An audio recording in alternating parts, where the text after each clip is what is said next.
You are born in Edinburgh, 1826. Not the Edinburgh of castles and bagpipes, the other one. The one under the fog, where the streets smell like coal smoke and something worse. You are 12 years old. Your father is dead. Your mother scrubs floors for a surgeon who barely looks at her. And tonight, that surgeon looks at you instead. He needs an apprentice, not for surgery, for something nobody in polite society will name out loud. Medical schools are booming. Anatomy classes are packed. Every student needs a body to cut open, to learn from, to understand how the human machine actually works. Problem is, the law only allows executed criminals to be dissected, and executions are down, way down, which means supply cannot meet demand. So, a new trade fills the gap, a trade with no official name, but everyone calls the men who do it resurrectionists. You are about to become one. Your first night, you don't dig, you watch. You stand at the edge of a churchyard while two grown men work in near total silence, their spades wrapped in cloth to muffle the sound. No lanterns, moonlight only. You realize watching them that this job runs on one rule above all others. Don't get caught. Not by the law, not by the mob. Because if a crowd finds you mid-dig, the law is the least of your problems. Your job that first night is simple. Stand near the gate, cough twice if you see a lantern moving. That's it. That's the whole apprenticeship, at least for now. Being useful enough to trust, small enough to ignore. You cough 0 times. The men work for 18 minutes by your count. Though you don't have a watch, you just count your own heartbeat and try not to think too hard about what's happening 20 feet away in the dark.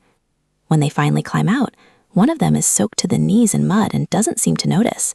The other hands you a coin before you've even asked for one. Not because you earned it, because silence in this trade is the actual product being sold, and you've just proven you can supply it. They teach you the trick fast. You don't dig up the whole grave. You dig a narrow shaft down to the head end of the coffin, break the lid with a crowbar, loop a rope under the arms, and haul the body straight up and out. 15 minutes, maybe 20 if the ground is hard. The rest of the grave stays untouched. From above, it looks like nothing happened. That's the job. Fast, quiet, invisible. You learn the calendar too. Fresh graves only. A body more than a few days old is worthless to a surgeon, and worse, it smells like a confession. So you watch funerals like a hawk watches a field. You memorize which families are poor, because poor families can't afford the iron cages and stone slabs the wealthy use to protect their dead. You learn that grief has a schedule, and you're the thing that shows up right after it. Here's the part that should bother you, and somehow doesn't. Not after the 3rd or 4th time, the law barely cares. Stealing a body isn't grand theft, because legally a corpse isn't property. Nobody owns it. So if you take the body and leave the coffin, the rings, the burial clothes behind, you're not technically stealing anything of value. You're committing what the courts call, almost apologetically, a misdemeanor. Steal a shroud, though, and you're a thief. Steal the person wrapped inside it, and you're barely breaking a rule at all. You start to understand the whole system is built on a loophole shaped exactly like a human body. Within a year, you're not the boy holding the lantern anymore. You're the one with the crowbar. You know the going rate. A fresh adult body can fetch what a laborer makes in months. A child's body, smaller and easier to move, still sells, and you try very hard not to think about that part. You work in a small crew now, a driver with a cart, a lookout who knows every watchman's route by heart, and you, because you're small enough to slip through gaps the others can't. You develop habits that would look insane to anyone outside the trade. You read the death notices in the paper the way other boys your age read about football scores. A fresh name in the obituaries isn't a tragedy to you anymore. It's a Tuesday delivery. You know within a day which family plot is worth the risk and which one belongs to a household too poor to be worth the surgeon's asking price. Because yes, even the dead have a market rate, and it depends entirely on how well fed the body was. You also learn the smell.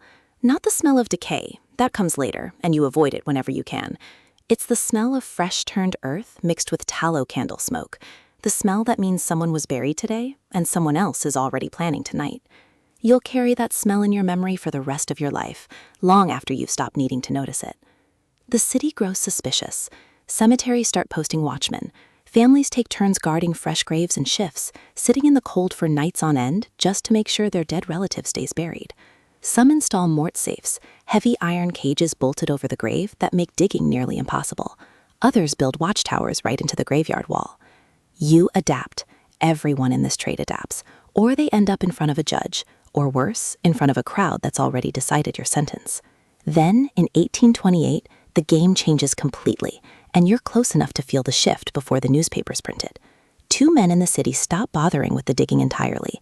Why spend hours in a freezing churchyard, risking a mort safe or a watchman's musket, when there's an easier supply? Lodging houses are full of the poor, the sick, the forgotten. Nobody asks too many questions when one of them simply doesn't wake up. You hear the names before you understand what they mean. Burke, Hare. At first, they're just 2 more men selling to the same surgeons you sell to. Then the rumors start.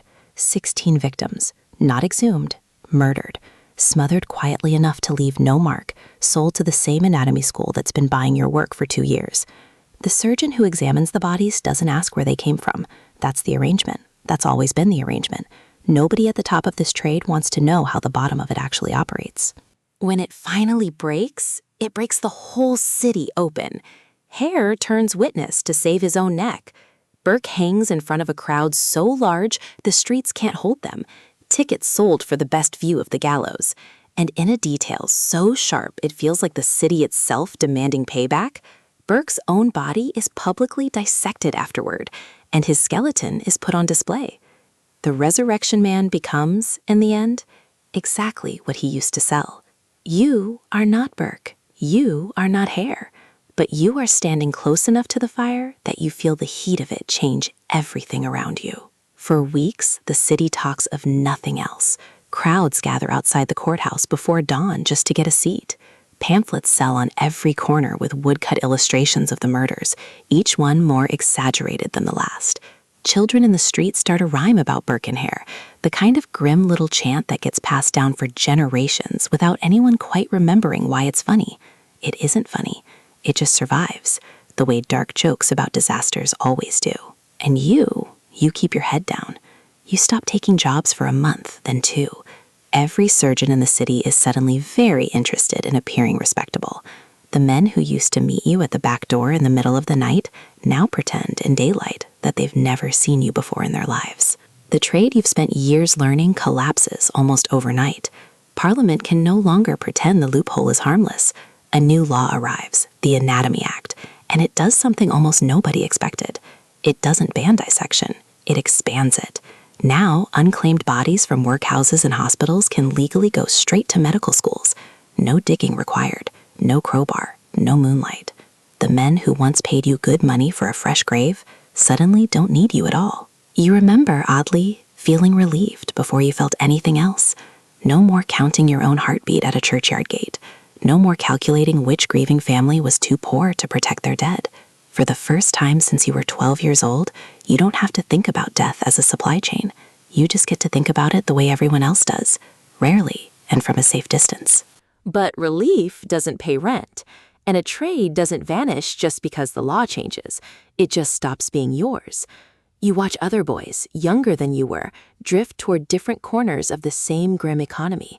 The docks, the mills, anywhere that pays a wage and doesn't ask too many questions about your hands.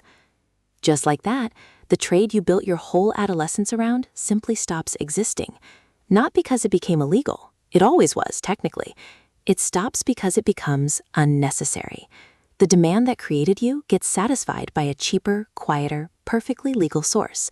The poor, who can't afford a funeral and therefore can't say no. You spend the rest of your life doing something else. Something with a name you're willing to say out loud in front of your own children. And when you're old and someone asks what you did as a boy, you tell them you worked at the docks. It's not quite a lie. You did work at night. You did move heavy things from one place to another. You just leave out exactly what those things were and exactly whose family was praying over an empty grave the next morning. Here's the part that stings the most looking back. You spent years risking prison, risking a mob, risking your own name, all so surgeons could learn anatomy from bodies they'd never publicly admit to owning. And the moment the law finally caught up wasn't because anyone cared about the dead you dug up. It was because 2 men figured out murder was more efficient than digging. The system didn't reform because it was cruel to you. It reformed because it got too embarrassing to ignore. That's the quiet joke sitting underneath this whole trade. The dead never had rights, the poor never had protection, and the only reason any of it changed is that eventually the wealthy got scared it might happen to them too. Think about that the next time someone tells you history moves because people finally do the right thing. Sometimes it does, but just as often it moves because the people in charge finally feel the fear firsthand, the exact fear they'd been ignoring in everyone below them for years.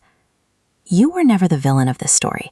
You were the middleman in a system nobody with power wanted to admit they were running. If stories like this are the ones you want more of, the ones history skips over on its way to the kings and the wars, subscribe and drop a comment with the job you think deserves the same treatment next.